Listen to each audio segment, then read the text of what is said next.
अस्सलाम वालेकुम। उम्मीद है आप सब लोग खैरियत से होंगे।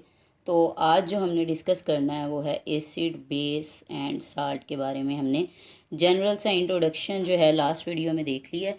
तो आज जो है इनके कॉन्सेप्ट के बारे में डिस्कस करेंगे। और हमने कहा था कि डिफरेंट हमारे पास कॉन्सेप्ट हैं, जिसके बारे में मैंने कहा था आर्हेनियस कॉन्सेप्ट है, लोरीब्रांस कॉन्सेप्ट है एसिड बेस का, और उन्हें हम क्या है वन बाय वन डिस्कस करेंगे। उससे पहले हम थोड़ी सी कॉन्सेप्ट देख लेते हैं एसिड और बेस के बारे में।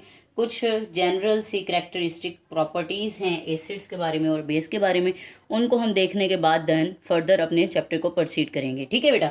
तो एसिड को देख लेते हैं कि पहले एसिड हमारे पास क्या होते हैं। एसिड जो होते हैं हमने कल भी डिस्कस किया था, इनका टेस्ट कैसा होता है, इनका सोर टेस्ट होता है। ठीक है, हमारे पास पहला पॉइंट है। लेकिन जो बेसिस होती हैं उनका जो हमारे पास टेस्ट होता है वो बिटर टेस्ट होता है। ठीक है,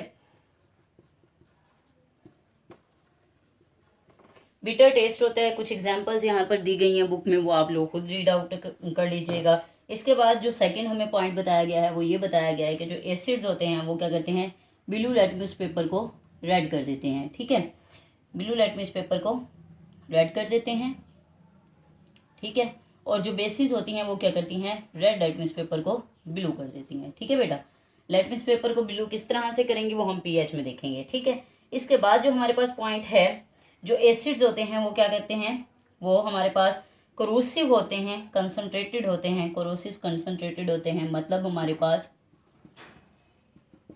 कोरोसिव का मतलब होता है कि जब ये स्किन पर गिरते हैं हमारे, तो स्किन हमारी बर्न हो जाती है और कोरोजन का काज करते हैं। ठीक है, और इसी तरह से जो हमारे पास बेसिस हैं वो हमारे पास नॉन कोरोसिव हैं,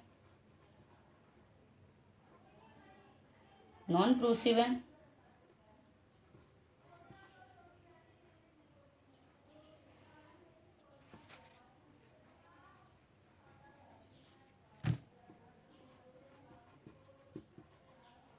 नॉन कोरोसिव हैं। ठीक है, और लेकिन हमारे पास जो सोडियम हाइड्रोक्साइड है और साथ में पोटाशियम हाइड्रोक्साइड है वो क्या है, वो कोरोसिव है। ठीक है बेटा, इसके बाद एक लास्ट जो है, ये दोनों एक्वस सॉल्यूशन में क्या करते हैं, इलेक्ट्रिक करंट जनरेट करते हैं। ठीक है, दोनों की यही खसूसियत है कि ये इलेक्ट्रिक करंट जनरेट करते हैं करंट एक्वस सॉल्यूशन में। ठीक है बेटा, और इसकी भी यही खसूसियत है कि ये इलेक्ट्रिक करंट को जनरेट करते हैं किसमें, एक्वस सॉल्यूशंस के अंदर। ठीक है, तो ये हमारे पास जनरल सी करेक्टरिस्टिक थी। तो अब हम देख लेते हैं पहले हमारे कॉन्सेप्ट को, जो हमारे पास है Arrhenius concept of acid and bases. Arrhenius concept of acid and bases को देखते हैं। इसमें हम डेफिनेशन देखेंगे एसिड की क्या है, बेस की क्या है, आर्हेनियस के अकॉर्डिंग।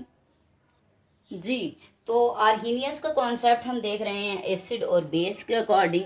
आर्हेनियस के अकॉर्डिंग, आर्हेनियस हमारे पास एक केमिस्ट है। ठीक है, आर्हेनियस एक केमिस्ट है। उसने हमें 1787 में एक कॉन्सेप्ट दिया है, जिसे हमने क्या नाम दिया है, आर्हेनियस का कॉन्सेप्ट। ठीक है, तो अब उसने कॉन्सेप्ट क्या दिया है, उसके अकॉर्डिंग बेस और एसिड की डेफिनेशन क्या है, उसके अकॉर्डिंग एसिड जो होता है हमारे पास वो क्या करता है, वो हमें H+ आयन देता है। कब देता है, जब क्या होता है, वो डिसोसिएट होता है, जब उसे एक्वस सॉल्यूशन में ऐड किया जाता है। दो चीजें यहाँ पर हैं, डिसोसिएट क्या होता है, ठीक है, और सेकंड चीज एक्वस सॉल्यूशन क्या होता है इस डेफिनेशन में। ठीक है, वो कहते हैं कि जब एसिड जो है डिसोसिएट होता है वो क्या देता है एक्वस सॉल्यूशन में, तो फिर वो हमें हमें क्या देता है, हाइड्रोजन आयन देता है। तो हमें पता होना चाहिए डिसोसिएट क्या होता है। डिसोसिएट कहते हैं आयनाइजेशन को, ठीक है, ब्रेक डाउन को, ठीक है, कुछ भी आप कह सकते हो, ब्रेक डाउन कह सकते हो। ठीक है, और आप क्या कहते हो, आयनाइजेशन कह सकते हो। ठीक है, तो आयनाइजेशन के नतीजे में, ब्रेक डाउन के नतीजे में, कब ब्रेक डाउन होती है एसिड की, जब एक्वस सॉल्यूशन होता है। एक्वस सॉल्यूशन वो होता है जिसमें आप सॉल्वेंट यूज कर रहे होते हो, वाटर को। ठीक है, water as a solvent use हो रहा होता है जिस सॉल्यूशन में, उसे हम एक्वस सॉल्यूशन कहते हैं। ठीक है, तो वो कह रहा है कि एसिड क्या है, एक्वस सॉल्यूशन में, मतलब वाटर के साथ मिलने के साथ मिलता है तो क्या होता है, डिसोसिएट होता है और हमें H+ आयन देता है। तीन कंडीशंस इसने बता दी हैं। एक इसने क्या कहा है कि एसिड एक्वस सॉल्यूशन के साथ मिलेगा। फॉर एग्जांपल मैं HCl को ले लेती हूँ, जो हमें एसिड कहा गया है, जाबिर बिन निहाल ने कहा है, ठीक है। HCl जब ये क्या करेगा, वाटर के साथ मिलेगा क्योंकि एक्वस सॉल्यूशन है, तो ये क्या है, डिसोसिएट हो जाएगा, किस में, हाइड्रोजन आयन हमें प्रोवाइड करेगा, ठीक है, और देन जो है वो आगे कन्वर्ट हो जाएगा, फर्दर प्रोसीड कर जाएगा, ठीक है। H+ आयन को अकेला छोड़ देता है, ठीक है, और फिर आगे क्या होता है, Cl- आयन में कन्वर्ट होता है। ये वाटर जो है आप उसके एरो के ऊपर लिख लो, ये यहाँ पे लिख लो, कोई फर्क नहीं पड़ता, ये एज अ सॉल्वेंट यूज हो रहा है, ठीक है, डिसोसिएशन करता है H+ की, ठीक है, तो क्लोराइड आयन दे देता है। इसी तरह से उसने कहा फर्दर अगर देखते हैं एग्जांपल्स को एसिड के अकॉर्डिंग ही आर्हीनियस की, तो आप कह सकते हो जैसे HNO3 है हमारे पास, ठीक है, ये हमारे पास एसिड है HNO3, ठीक है। जब ये क्या होता है, डिसोसिएट होता है वाटर की प्रेजेंस में, तो क्या होता है, वाटर के जरिए से जब ये डिसोसिएट होता है तो ये H+ आयन दे देता है और साथ में हमें CO- दे देता है। ये हमें हमारे पास नाइट्रेट आयन है, ठीक है, इसमें कन्वर्ट हो जाता है। इसी तरह से हमारे पास एसिटिक एसिड होता है, ठीक है, एसिटिक एसिड भी ऐसे ही कन्वर्ट हो जाता है। एसिटिक एसिड को देखें तो CH3 COOH in the presence of water, ये क्या होता है, H+ प्लस CH3 COO- में कन्वर्ट हो जाता है एसिटेट आयन में, ठीक है। तो ये तो हमारे पास है जनरल सी एसिड के बारे में जो डेफिनेशन दी है हमें किसने, आर्हीनियस ने। इसके अलावा हम एक और एग्जांपल को देख लेते हैं, जैसे H2SO4 को अगर आप कन्वर्ट करने लगे तो H2SO4 in the presence of water aqueous solution बनाया, ठीक है, तो हमारे पास हाइड्रोजन अलग हो गया, ठीक है, और साथ में हमारे पास आ गया OSO3H और ये माइनस के साथ, ठीक है, इसे कहते हैं हम एसिटेट आयन, ठीक है।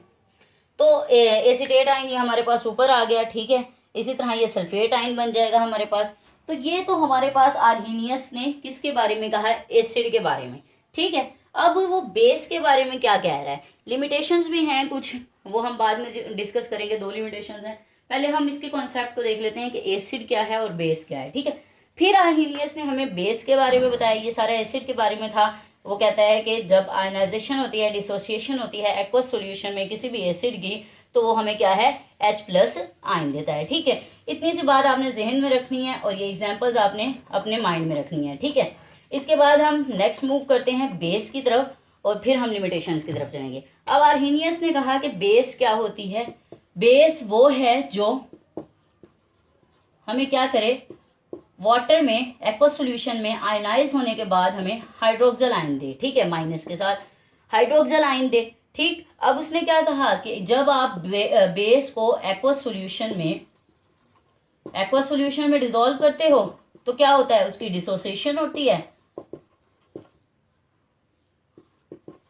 और वो हमें क्या है, हाइड्रोक्सिल आयन देती है, ठीक है। इतनी बात हमारे सामने क्लियर हो गई। अब एसिड को उसने कहा था कि H+ आयन देता है, बेस को उसने कहा कि वो हमारे पास हाइड्रोक्सिल आयन देता है। एक्वस सॉल्यूशन में पहले डिटेल में बता दिया, डिसोसिएशन में भी मैंने पहले डिटेल में बता दिया। अब किसी बेस को ले लेते हैं, फॉर एग्जाम्पल हमारे पास है सोडियम हाइड्रोक्साइड, ठीक है, NaOH। जब ये डिजोल्व होता है, ठीक है, वाटर में, इसकी डिसोसिएशन होती है एक्वस सॉल्यूशन में जाकर, ये हमारे पास रिवर्सिबल रिएक्शन है, ये बैकवर्ड भी हो सकता है, ठीक है। अच्छा, वाटर एक्वस सॉल्यूशन में इसकी डिसोसिएशन होती है तो हमारे पास Na++OH- बन जाता है, ठीक है। इस OH- से हमें पता चल रहा है कि आर्हीनियस के अकॉर्डिंग हमारे पास क्या है, बेस है, ओके, ये भी बात हमारी कुछ समझ में आती है, ठीक है। इसके बाद हम देख लेते हैं अगली एग्जांपल को, जैसे मैग्नीशियम हाइड्रोक्साइड है Mg(OH)(2), ठीक है, ये जब वाटर की प्रेजेंस में डिसोसिएट हो रहा है तो ये भी हमें क्या दे रहा है, Mg2+ OH2-2OH-, ठीक है।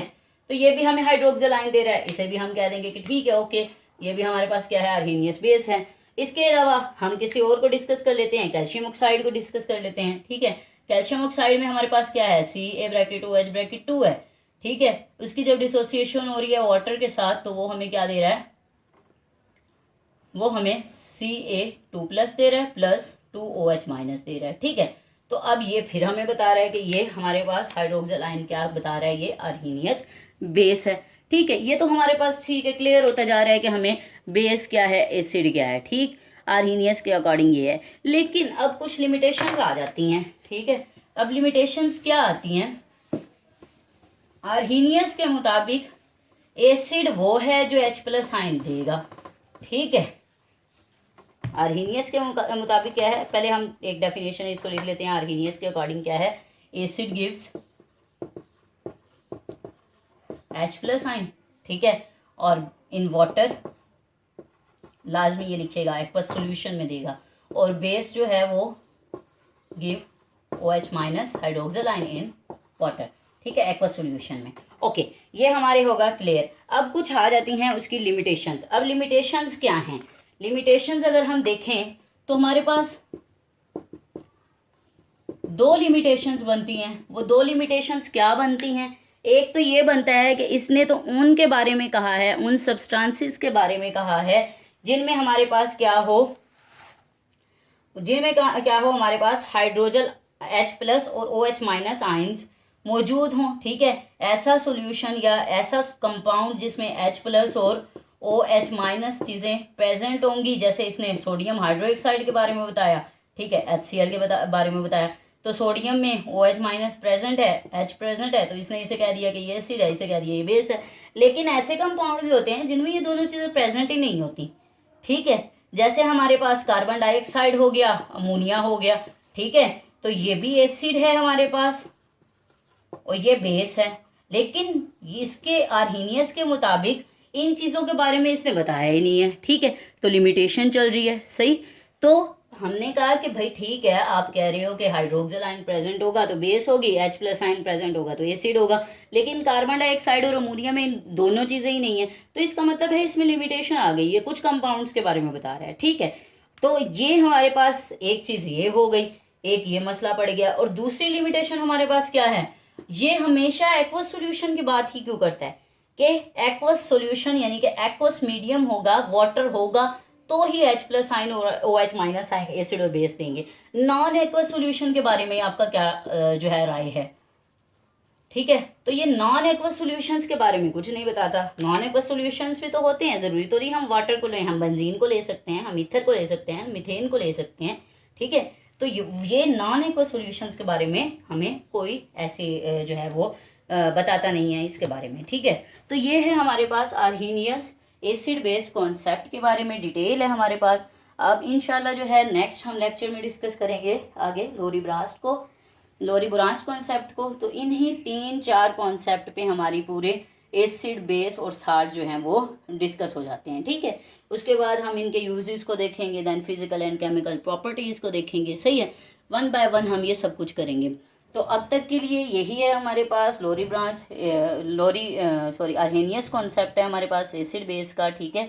तो इसको अच्छे से डिटेल में आपसे लॉन्ग क्वेश्चन में पूछा जा सकता है और शॉर्ट क्वेश्चन में भी पूछा जा सकता है कि आर्हीनियस कॉन्सेप्ट क्या है एसिड बेस का, ठीक है, लिमिटेशंस क्या हैं, और आर्हीनियस कॉन्सेप्ट के अकॉर्डिंग एसिड क्या है, बेस क्या है, ठीक है। आपसे एग्जांपल्स पूछी जा सकते हैं या फिर आपसे लॉन्ग क्वेश्चन पूछा जा सकता है जो जिसमें आप सारा कुछ लिखोगे, आर्हीनियस कॉन्सेप्ट के एसिड की डेफिनेशन, बेस की डेफिनेशन, और साथ में जो है आप इसकी एग्जांपल्स दोगे, ठीक है, 2-2 3-3, और उसके बाद जो है आप लिमिटेशंस की तरफ आएंगे। और एक बात जो मैं डिटेल में आपको कह दूं कि अगर आपसे शॉर्ट क्वेश्चन पूछा जाए कि आर्हीनियस कॉन्सेप्ट में एसिड क्या है, बेस क्या है, तो आपने जस्ट डेफिनेशन देकर वहाँ पे चीज़ को ख़त्म नहीं कर देना, अपने क्वेश्चन को आपने आर्हीनियस कॉन्सेप्ट के एसिड या बेस के बारे में डेफिनेशन लिखने के बाद लाजमी 1 या 2 एग्जांपल्स एसिड की और बेस की देनी है, ठीक है।